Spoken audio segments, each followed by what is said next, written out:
be the spokesperson for India, that is Bharat.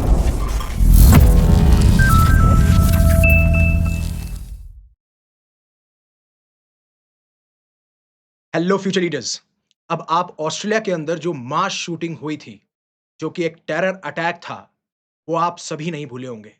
Specially जिस तरीके से ज्यूज अपना एक ज्यूइश फेस्टिवल हनुक्का सेलिब्रेट कर रहे थे बॉन्डाई बीच के ऊपर। अब ऐसा शॉकिंग इंसिडेंट आपको कनाडा में देखने को मिल रहा है, जहां पे मास शूटिंग रिपोर्ट की जा रही है कनाडा के एक प्रोविंस जिसका नाम है ब्रिटिश कोलंबिया। और अगर आप देखेंगे पिछले दशकों के अंदर, तो ये one of the deadliest attack या मास शूटिंग बताई जा रही है, जो भी रिपोर्ट्स बाहर निकल के आ रही हैं। और इसमें टारगेट किसको किया गया है? इसमें टारगेट किया गया है एक स्कूल को, जिसका नाम है टम्बलर रिज सेकेंडरी स्कूल, जो कि ब्रिटिश कोलंबिया के अंदर लोकेटेड है। अब उसके बाद में दर्जनों आर्टिकल पब्लिश होते हैं कि 10 लोगों की मौत हो गई, और जो सस्पेक्ट बताया जा रहा है कि एक वुमन है, वो भी वहीं मारी जाती है। और फिर at least 9 killed and dozen injured. Canada school shooting updates, 9 dead or 27 wounded in British Columbia's Tumbler Ridge. अब एग्जैक्टली हुआ क्या है और किस तरीके से चीजें अनफोल्ड करी हैं, और सबसे बड़ी बात यह है कि कनाडा में ऐसे इंसिडेंट होते रहते हैं, बट मास लेवल की शूटिंग बहुत रेयर है। क्योंकि जब मैं कनाडा के गन लॉज की बात करता हूं, तो कनाडा के गन लॉज ज्यादा कड़े हैं as compare to US. US से आपको आए दिन या फिर हर महीने कोई ना कोई खबर मिल जाएगी, जहां पे आपको शूटिंग के इंसिडेंट, मास शूटिंग के इंसिडेंट देखने को मिलते हैं। बट कनाडा में ऐसा हुआ तो हुआ क्यों?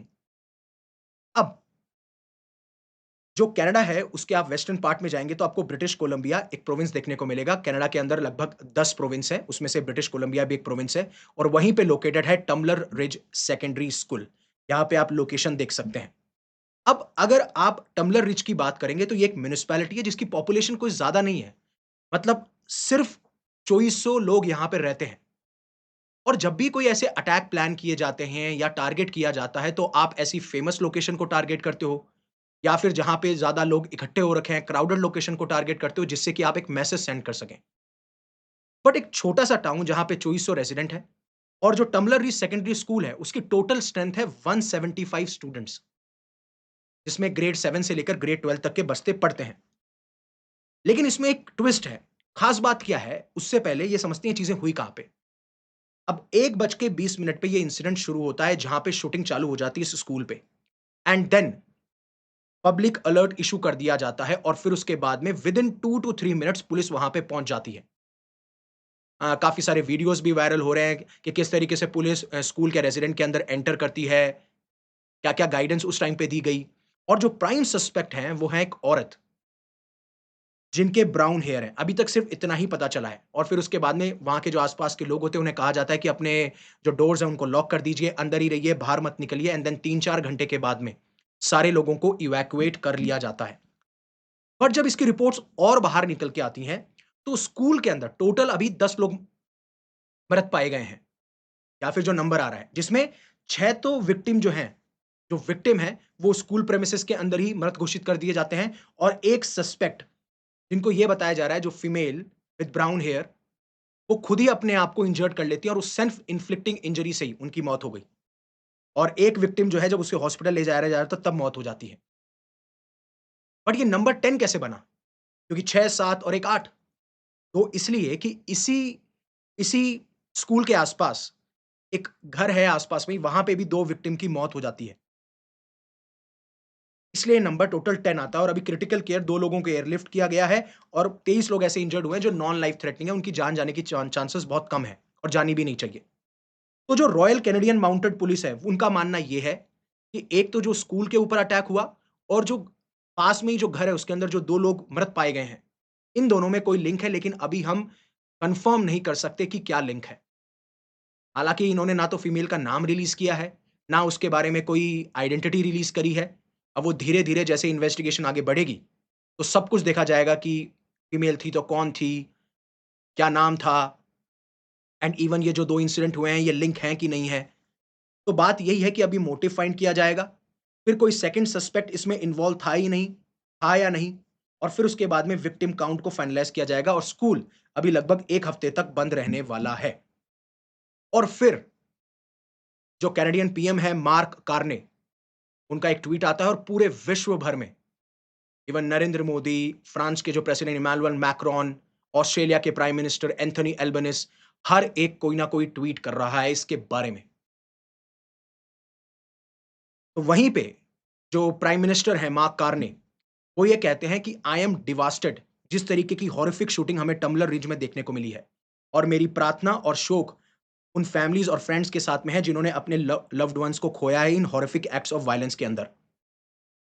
और हमारी एबिलिटी, जो हमारी क्षमता है जब भी ऐसा कोई क्राइसिस आता है, यही हमारी सबसे बड़ी ताकत है।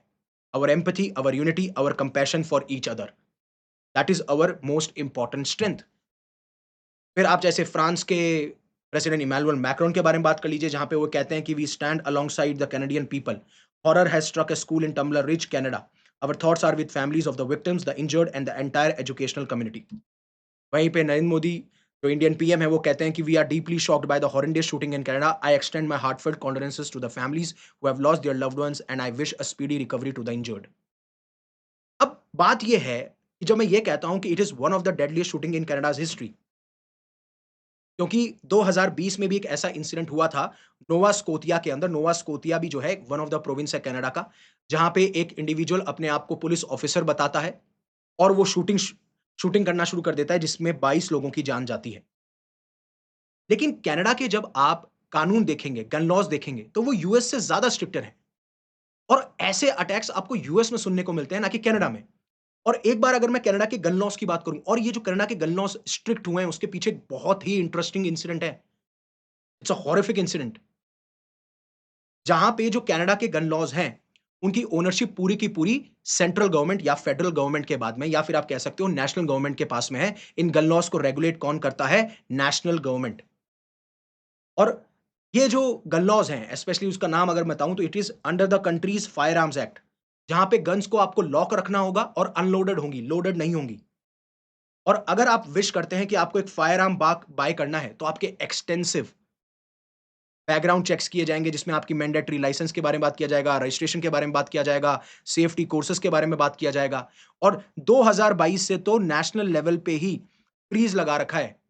अगर आप हैंड गन्स को बाय करते हैं और ट्रांसफर करते हैं, दैट हैज़ बीन प्रोहिबिटेड। इसको नेशनल फ्रीज़, पूरे विश्व के लेवल पे इसको फ्रीज़ कर रखा है। सॉरी, विश्व क्या, देश के लेवल पे, कनाडा के देश के लेवल पे इसको फ्रीज़ कर रखा है 2022 से। इसमें ना तो आप बाय कर सकते हो, ना ही आप ट्रांसफर कर सकते हो हैंड गन्स को। और 2020 के अंदर गवर्नमेंट ने अराउंड 2500 से ज़्यादा जो मॉडल्स थे असॉल्ट स्टाइल के, उनको भी बैन कर दिया था। बट स्टिल एक इश्यू है। काफ़ी सारे ऐसे लोग हैं जो गन को ओन करते हैं, और स्पेशली इन रूरल एरियाज़, और ये भी एक रिमोट एरिया ही है, म्युनिसिपैलिटी या रिमोट टाउन है। और जब भी आप बाद में बात करेंगे, तो कनाडा के जो डिपार्टमेंट ऑफ जस्टिस है, उन्होंने ये रिपोर्ट किया था कि जहाँ पे Tumbler secondary school is located है, वहाँ पे सबसे ज़्यादा ओनरशिप है हैंड गन्स की than elsewhere in the country. मतलब अगर आप पूरे कनाडा की कंट्री को, कनाडा में अलग-अलग प्रोविंसेस को, अलग-अलग रीजन की बात करेंगे, तो सबसे ज़्यादा हैंडगन्स की जो ओनरशिप है, वो आपको ब्रिटिश कोलंबिया में ही देखने को मिलती है, जहाँ पे ये Tumbler Ridge secondary school located है। तो मोस्टली रिमोटली हमें ये देखने को मिलता है कि जो रूरल एरियाज़ हैं, वहाँ पे ज़्यादा ओनर्स हैं इन गन्स के। हाँ, स्ट्रिक्टर लॉज़ हैं, और यही कारण है कि अब धीरे-धीरे शूटिंग्स आपको अलग-अलग रीजन में देखने को मिल रही है। अब क्या मोटिव है, क्या नहीं है, वो तो देखने को मिलेगा अब जब रिपोर्ट्स बाहर आएँगी।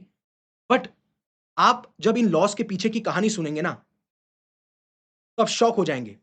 और इसके पीछे कहानी है मॉन्ट्रियल इकोल पॉलिटेक्निक इन 1989। 1989 में इकोल पॉलिटेक्निक एक इंस्टीट्यूट था, जहाँ पे आप कनाडा की इतिहास उठा के देखेंगे, वहाँ पे एक शूटिंग इंसिडेंट होता है, जहाँ पे जो शूटर था, उनका नाम था मार्क लेपाइन।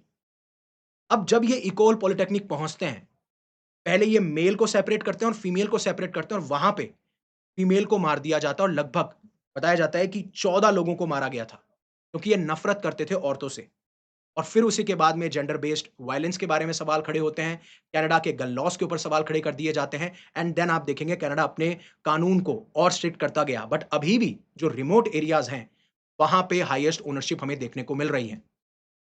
और अगर आप कनाडा के गन रिलेटेड डेथ्स को कंपेयर करेंगे बाकी कंट्रीज से, तो अगर आप इंटरनेशनली कंपेयर करना चाहते हैं, तो आप देखिए यूएस के अंदर गन रिलेटेड किलिंग्स है 78.5%। वहीं पे इंग्लैंड एंड वेल्स में 6%, ऑस्ट्रेलिया में 12% एंड कनाडा में 38%। तो ऐसा नहीं है कि आपने कानून को कड़ा कर दिया है। तो ये इस चीज में रिफ्लेक्ट करेगा कि अब आपको गन रिलेटेड किलिंग्स या गन रिलेटेड शूटिंग्स नहीं देखने को मिलेंगी। और इंटरेस्टिंग ये होगा कि अब जब छानबीन होगी, जब इन्वेस्टिगेशन होगा, तो क्या मोटिव था, वो ज़्यादा इंटरेस्टिंग है और डेंजरस भी है। और अगर इसके ऊपर कोई अपडेट आता है, तो मैं आपके लिए एक अपडेटेड वीडियो लाता रहूँगा। उससे पहले अनअकैडमी, क्योंकि नोटिफ़िकेशन बाहर आ चुका है, तो all India UPSC prelims mock test Unacademy के द्वारा करवाया जा रहा है, फरवरी 15, 2026 को 9:30 एएम और 2:30 पीएम के ऊपर। और अगर आप हमारे साथ में अपनी यूपीएससी प्रिपरेशन शुरू करना चाहते हैं इंडिया के टॉप एजुकेटर्स के साथ, 24,999 में आप कर सकते हैं। ड्यूरेशन है 12 मंथ्स और आप यहाँ मेरा कोड यूज़ कर सकते हैं, यूवी पाजी वाला यूवी, उन्होंने मार दी 50। So thank you very much for giving me your precious asset. That is your time. Stay safe, stay happy, take care. Jai Hind, Jai Bharat.